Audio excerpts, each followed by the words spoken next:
کبھی ان کے سامنے بیٹھ کے نہیں ان کو میں نے نعت سنائی، لیکن میں ان کو سن کے ان کی طرز پہ پڑھتا تھا. وہ ہیں الحاج مشتاق عطاری. گلی ملے نعت خوان ہیں، گلی ملے بچہ بچہ، اللہ کرے یہ نعت خوانی اتنی عام ہو جائے کہ ہمیں پوچھے ہی کوئی. اور نعت خوان جو ہیں وہ بھی اللہ ماشاء اللہ سب کی بات نہیں، لیکن اکثریت کے ساتھ جو ہیں وہ گانے باجے کی طرز پہ پڑھتے ہیں.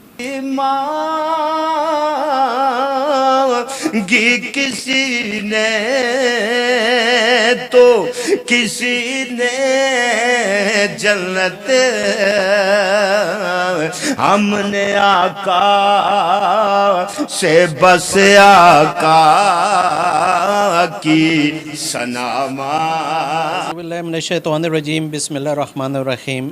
وائس آف وکٹمز کے پلیٹ فارم سے آپ کا ہوسٹ ریاست علی حاضر ہے، اور اس وقت ہماری خوش قسمتی ہے کہ ہم اس وقت موجود ہیں انجمن عزیزیہ غفوریہ دریا رحمت شریف ہزروں میں، اور اس سے بھی بڑھ کر ہماری خوش قسمتی ہے کہ اس وقت ہمارے پاس پاکستان کے معروف نعت خوان حاجی محمد امین صاحب، جن کا تعلق کوٹ نجیب اللہ ہری پور ہزارہ سے، ہمارے ساتھ موجود ہیں. آئیے نعت گوئی کے حوالے سے حاجی صاحب سے کچھ بات کرتے ہیں. وائس آف وکٹم کے پلیٹ فارم سے میں آپ کو خوش آمدید بھی کہتا ہوں اور آپ کا شکر گزار بھی ہوں کہ آج آپ نے وائس آف وکٹمز کی ٹیم کو اور ہماری وساطت سے جتنے ہمارے ویورز ہیں، جتنے نبی کریم صلی اللہ علیہ وسلم کے چاہنے والے ہیں، ان تک آپ کی یہ جو آپ کے اظہار خیال ہے، یہ جو آپ کے اقوال ہیں ان تک پہنچیں گے. تو میرا سب سے پہلے تو آپ کو میں خوش آمدید کہتا ہوں. آپ سے میرا پہلا یہ سوال ہے کہ یہ جو نعت گوئی کا سلسلہ ہے آپ کا، یہ شوق، یہ سلسلہ کب اور کیسے شروع ہوا جناب؟ جی حضور، یہ تقریباً 97 سے میں نعت پڑھنے شروع کی ہے. 97 سے نعت پڑھنی شروع کی ہے. اس سے پہلے ماحول کچھ اور ہی تھا، داڑھی وغیرہ بھی نہیں تھی. میں مرید ہوں زندہ پیر رحمۃ اللہ تعالیٰ علیہ گمگور شریف کوہاٹ کا. وہاں سے مجھے فیض ملا ہے. میری والدہ وہاں جاتی تھی، میرے لیے دعا کراتی تھی پیر صاحب سے. اور ایک دن پیر صاحب جوش میں تھے تو انہوں نے میری والدہ کو ایک پرچی دی کہ یہ اس کے سرانے میں رکھو. جیسے میری کایا پلٹی ہے میں ویسے آپ کو بتا رہا ہوں کہ میری داڑھی نہیں تھی، بانسری بجاتا تھا، ڈول ڈمکے، ایسا کام تھا. کچھ عرصہ بعد کایا پلٹی، بس اللہ کا حکم تھا. وہ دل کی کیفیت بدلنے لگی، چھوٹی چھوٹی داڑھی رکھی، کرتے کرتے کرتے پھر ایسا اللہ نے کرم کیا کہ 97 پہ میں حج کرنے چلا گیا. چھوٹی چھوٹی میری اس وقت داڑھی تھی. 97 میں حج پہ گیا. جب میں واپس آیا تو پھر مجھے والدہ نے بتایا کہ تمہارے تکیے میں سراندو میں نے تویز رکھا ہے، وہ دربار عالیہ گمگور شریف کے پیروں کا دیا ہوا ہے، زندہ پیر رحمۃ اللہ تعالیٰ علیہ کا. تو آپ وہاں استانے پہ جاؤ. اس کے بعد میں وہاں استانے پہ جانے لگا. یہ سلسلہ تب سے شروع ہوا ہے. آئی صاحب، اکثر دیکھا گیا ہے کہ یہ جو رزم سے متعلقہ جتنی بھی چیزیں ہیں ان کے لیے باقاعدہ ٹریننگ لی جاتی ہے. تو آپ نے بھی بچپن میں یا جوانی میں کسی اکیڈمی کو جوائن کیا تھا، اس کے بعد یہ نعت گوئی کا سلسلہ شروع ہوا؟ نہیں حضور، یہ ایسے نہیں ہوا ہے، کیونکہ نعت سے پہلے میں گانے بجانے کا کام کرتا تھا تھوڑا بہت. تو وہ سر لے جو ہے وہ ہمارے اندر موجود تھی. تو جب داڑھی رکھی تو ادھر اس سائڈ پہ آئے سرکار علیہ الصلوۃ والسلام کی نعت کی طرف. تو پھر آپ کو پتہ ہے نعت تو 4 چاند لگا دیتی ہے بندے کو. تو یہ سر ہم نے سیکھا کسی سے نہیں ہے. میرا اپنا ایک طریقہ ہے، میری اپنی ایک طرز ادا ہے. میں نے کبھی کسی کی نقل نہیں لگائی اور میں نے کبھی کسی کو کاپی نہیں کیا. نعت ضرور پڑھتے ہیں، کسی کی پڑھی ہوئی پڑھتے ہیں، لیکن اپنی طرز پہ، اپنی لے پہ. بھائی صاحب، میرے ناظرین کو آپ یہ بتانا پسند فرمائیں گے کہ آپ نے تقریباً پاکستان بھر میں نعت جو ہے آپ نے پڑھی ہیں اور آپ کو پسند کیا جاتا ہے، آپ کو مانا جاتا ہے.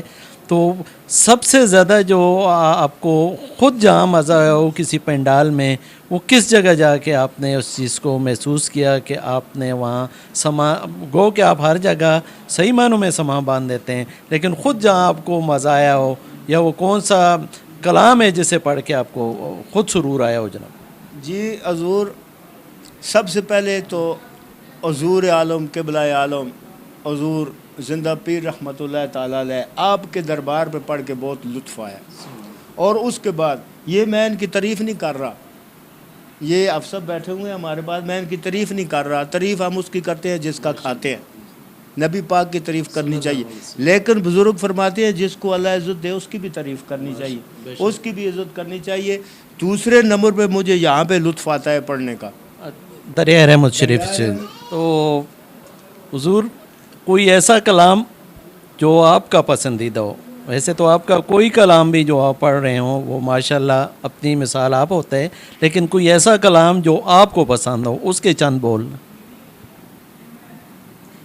میں نے بہت پڑھا ہے جی، سرور آتا ہے اعلیٰ حضرت فاضل بریلوی کا کلام پڑھ، بہت لطف آتا ہے ان کا کلام پڑھ کے، اس کا ایک شعر میں گنگنا دیتا ہوں اپنی طرف پہ، اور یہ میرے ایک استاد ہیں جن کے سامنے میں بیٹھ کے سیکھا نہیں، ان کو سن کے پڑھا ہے، ان کے سامنے بیٹھا نہیں ہوں، کبھی ان کے سامنے بیٹھ کے نہیں ان کو میں نے نعت سنائی، لیکن میں ان کو سن کے ان کی طرف پہ پڑھتا تھا۔ وہ ہیں الحاج مشتاق عطاری رحمۃ اللہ تعالیٰ علیہ، دعوت اسلامی کے وہ نعت خوان ہیں، بہت بڑے، فوت ہو گئے، اللہ ان کے درجات بلند فرمائے۔ تو ان کی طرز لے ہے، میں ذرا پڑھتا ہوں۔ سرور کہوں کہ مالک و مولا کہوں تجھے، باغ خلیل کا گل زیبا کہوں تجھے، اللہ رے تیرے جسم منور کتاب سے، اللہ رے تیرے جسم منور کتاب سے، اے جانے جا میں جانے تجلا کہوں تجھے، اے جانے جا میں جانے جا، اے جانے جا میں جانے تجلا کہوں تجھے، سرور کہوں کہ مالک۔ آئی صاحب پاکستان سے باہر بھی کہیں آپ کو نعت پڑھنے کا اتفاق ہوا ہے جناب؟ جی ویسے نعت کے لیے تو پاکستان سے باہر نہیں گیا ہوں، لیکن جب عمرہ کرنے کے لیے یا حج کے لیے گئے ہیں تو وہاں بہت پڑھی ہیں۔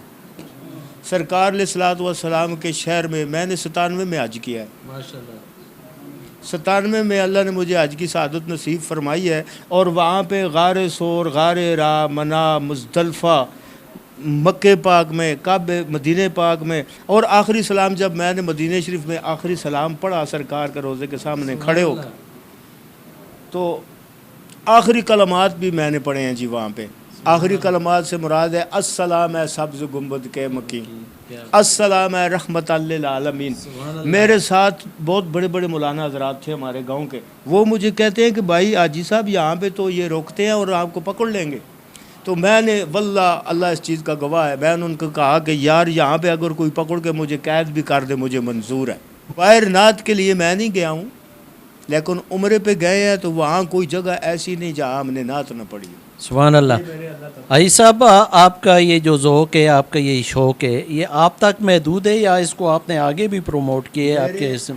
میرے تقریباً 3-4 شاگرد ہیں جی، ویسے سیکھنے والوں میں 3-4 شاگرد ہیں جن کو میں نے بذات طور خود سکھایا، اور ماشاءاللہ وہ عالمی سطح پہ پڑھ رہے ہیں۔